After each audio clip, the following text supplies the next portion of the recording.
Did you know that the subcontinent region boasts a variety of seasonal foods packed with nutrition? As the seasons change, so does the local produce, offering a natural way to diversify your diet.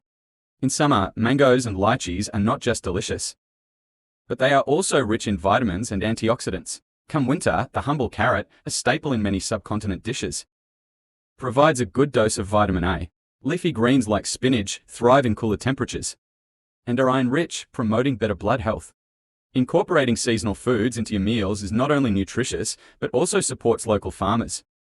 A simple way to do this is by adding these seasonal veggies and fruits to your salads, curries, and even desserts.